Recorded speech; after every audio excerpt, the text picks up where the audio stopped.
दोस्तों साधारण ब्याज से क्वेश्चन पूछा गया, एक निश्चित वार्षिक ब्याज की दर पर 6 वर्ष में प्राप्त साधारण ब्याज मूलधन के 1/6 भाग के बराबर होता है। समान साधारण ब्याज की दर पर किस धनराशि पर 3 वर्ष में प्राप्त मिश्र धन 6000 हो जाएगा। आपको दशमलव के 2 स्थानों तक पूर्णांकित करना था। पहली कंडीशन में दोस्तों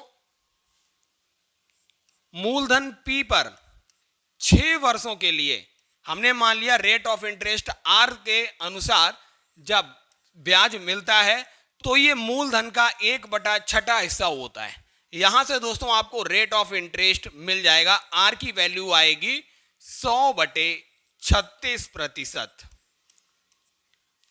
अब दूसरी कंडीशन में देखिए, समान साधारण ब्याज की दर पर किस धनराशि पर 3 वर्ष में प्राप्त मिश्र धन 6000 हो जाएगा। मतलब मूलधन की वैल्यू पूछी थी, मिश्र धन दोस्तों दिया है 6000 रुपए बराबर P गुणा R की वैल्यू है 100/36 गुणा टाइम जो है 3 वर्ष दिया हुआ है बटे 100 प्लस P, ये हो जाएगा मिश्र धन।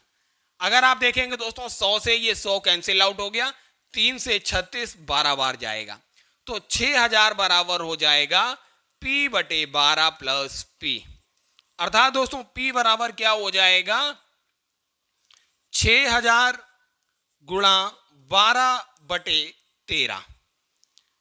अर्थात दोस्तों जब इसे सॉल्व करेंगे तो 72,000/13 आएगा। जब आप इसे सॉल्व करेंगे 13 से 72,000 को डिवाइड करेंगे तो ये आएगा 5538.46 रुपए। अर्थात मूलधन की वैल्यू आई 5538.46 रुपया। अर्थात दोस्तों पहला ही ऑप्शन बिल्कुल करेक्ट हो जाएगा। दोस्तों अगला प्रश्न है, यदि 2 और 5 एक द्विघात समीकरण के मूल हैं तो उस द्विघात समीकरण को किस प्रकार व्यक्त किया जा सकता है। तो सबसे पहले हम द्विघात समीकरण ही लिख लेते हैं जिसके मूल क्रमशः A और B हैं। वो द्विघात समीकरण क्या होता है, x² माइनस मूलों का योगफल गुणा x प्लस मूलों का गुणनफल बराबर 0। अब इसमें दोस्तों A और B की वैल्यू यहां पर दी हुई है, ये रख दीजिए, आपको द्विघात समीकरण मिलेगा। x² माइनस 2 और 5 को जब जोड़ेंगे तो 7x हो जाएगा प्लस 5 और 2 का गुणा हो जाएगा 10 बराबर 0। अर्थात x² minus 7x plus 10 equals to 0 इसका करेक्ट ऑप्शन हो जाएगा। दूसरा ऑप्शन बिल्कुल सही होगा। दोस्तों अब आपसे अगला क्वेश्चन ग्रुप डी में पूछा गया, उस विकल्प का चयन करें जिसका तीसरी संख्या से वही संबंध है जो संबंध दूसरी संख्या का पहली संख्या से है। अर्थात इस संख्या का जो रिलेशन इससे है और इस संख्या का जो रिलेशन इससे है, तो इस प्रश्नवाचक चिन्ह के स्थान पर कौन सी संख्या आएगी जो सेम रिलेशन इस तीसरी संख्या से दर्शाता हो।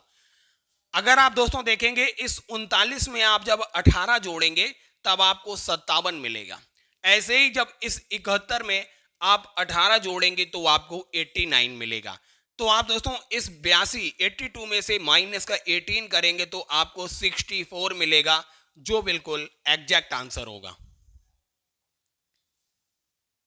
दोस्तों अगला प्रश्न आपसे पूछा गया, x plus 2y minus 3z का होल स्क्वायर किसके बराबर होगा।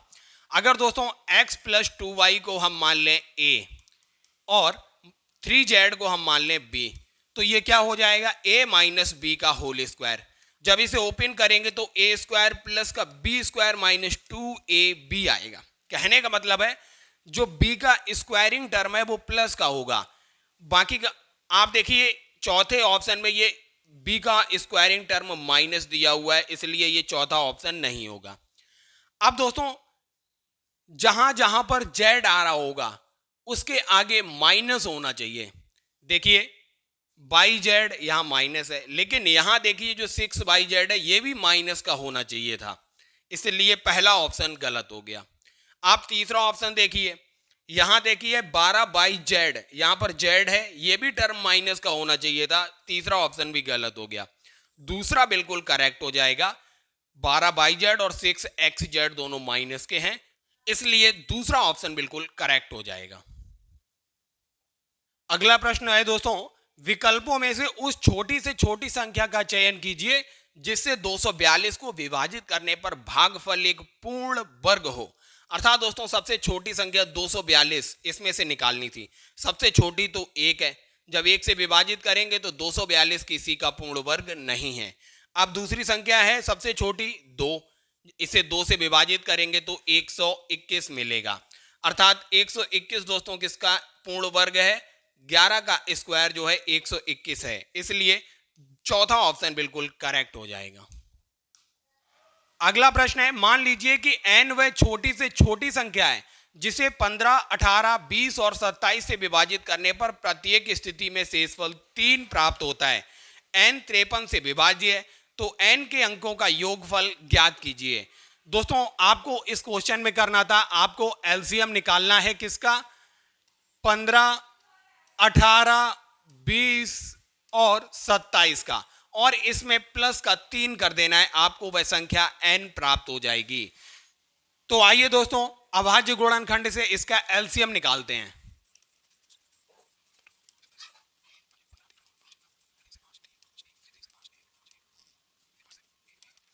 इस तरीके से दोस्तों 15, 18, 20, 27 का एलसीएम 540 आया।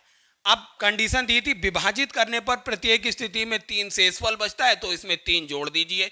आपको n की वैल्यू मिल गई 543, ये n की वैल्यू है। पूछा क्या गया था? n के अंकों का योगफल ज्ञात कीजिए, तो अंकों का योग हो जाएगा 5, 4, 9 और 3, 12। इस तरीके से चौथा ऑप्शन बिल्कुल करेक्ट हो जाएगा।